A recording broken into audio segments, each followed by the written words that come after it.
Hello, this is Tony Heller from RealClimateScience.com. In recent years, the United Nations has generally used people who didn't complete high school as their climate spokespersons. This is a nice picture of Leo DiCaprio with his 450-foot diesel-powered yacht. And St. Greta has admirably served in that role as well. She traveled across the Atlantic in a $1 million yacht in order to complain to the United Nations that her childhood had been stolen. I should be back in school on the other side of the ocean. Yet you all come to us young people for hope. How dare you? That was a very compelling argument which Greta made. But the United Nations hasn't always used high school dropouts and truants for their climate spokespersons. This guy graduated from Johns Hopkins University in 1964 with a Bachelor of Science in Electrical Engineering. In 2008, Mike Bloomberg gave a speech to the United Nations about global warming.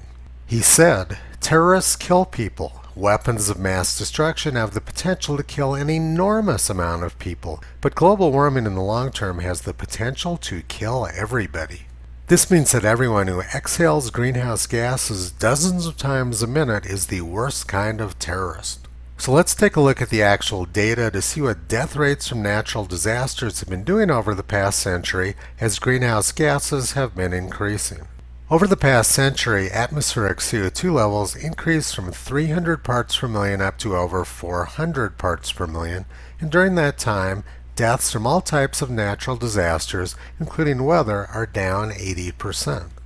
The data doesn't support Michael Bloomberg's prophecies of doom from the year 2008. So let's see what was going on during the 1920s when they had such a high death rate from natural disasters.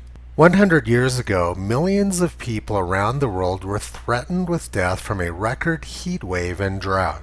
During September 1921, the New York Herald reported, "The great heat wave which has spread over the world during the present summer has no parallel in history.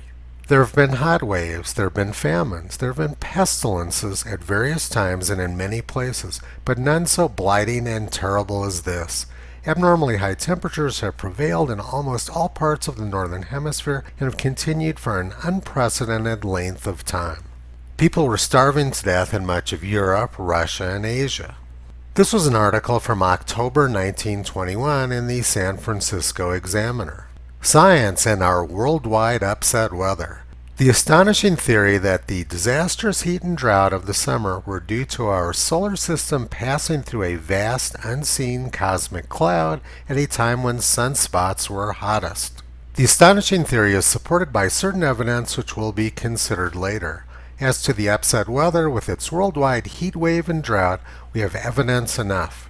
The excessively small rainfall in various parts of North America we know caused millions of dollars worth of damage and destruction of crops. The periods of intense heat caused many deaths. In Canada, great areas of forest were destroyed by fires which found easy prey in the sun-dried foliage and underbrush.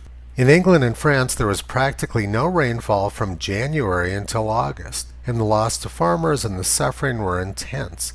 In Switzerland, melting glaciers and snow caused floods and avalanches which spread havoc. The sides of the mountains, which had been covered for centuries with snow and ice, were exposed to the sun's rays and cracked and fell, burying whole hamlets and sweeping away forests.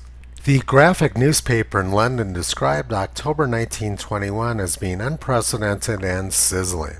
They said, "In the northern hemisphere this abnormal weather is universal. In eastern Russia it has caused a colossal tragedy." During June of 1921, flooding on the Arkansas River caused one of America's deadliest floods. 1,500 people died in Pueblo, Colorado. The New York Times reported in October 1921, 2 million Koreans starving in Manchuria owing to drought-ruined crops. Drought kills fish in River Seine, and France suffers most severe drought in 47 years. Rhine and Moselle rivers do great damage and highest flood in 136 years. The New York Times also said that the heat wave of 1921 was worldwide. In 1922, the U.S. Weather Bureau reported there was a radical change in Arctic climatic conditions and hitherto unheard of high temperatures in that part of the Earth's surface. They said, "Many old landmarks are so changed as to be unrecognizable, Where formerly great masses of ice were found, they're now often moraines, accumulations of earth and stones. At many points where glaciers formerly extended far into the sea, they have entirely disappeared. Formerly, the waters about Spitsbergen held an even summer temperature of about 3 degrees Celsius. This year recorded temperatures up to 15 degrees, and last winter the ocean did not freeze over even on the north coast of Spitsbergen. 100 years ago, Glacier National Park was melting so fast, experts predicted that all of the ice would be gone by the year 1948. The Cincinnati Enquirer reported in August 1921 that even Alaska was experiencing near unprecedented heat. And in the lower 48 states, the untampered thermometer data showed that 1921 was the second hottest year on record after 1934. So we know from the historical record that 100 years ago, 1921 was a very hot year, not just in the United States, but around the world. And there was also a terrible drought which caused millions of people to suffer. So let's take a look now at how NASA reports the extremely hot and dry year of 1921.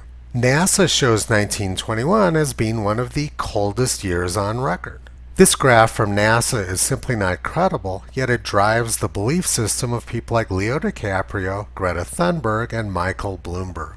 And that's why the people at NASA who made the agency great and took us to the moon want NASA climate junk science stopped. A few years ago, they wrote a letter to the NASA administrator saying, "We believe the claims by NASA and JIST, NASA Goddard Institute for Space Studies, that man-made carbon dioxide is having a catastrophic impact on global climate change are not substantiated."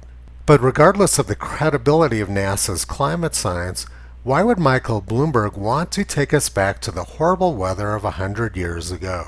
We know what the weather was like 100 years ago when carbon dioxide levels were much lower. The weather was really bad and lots of people were dying. Toto has been pulling back the curtain on this madness for the past 13 years. You can visit him, Kyrie, and Caesar on the web at realclimatescience.com.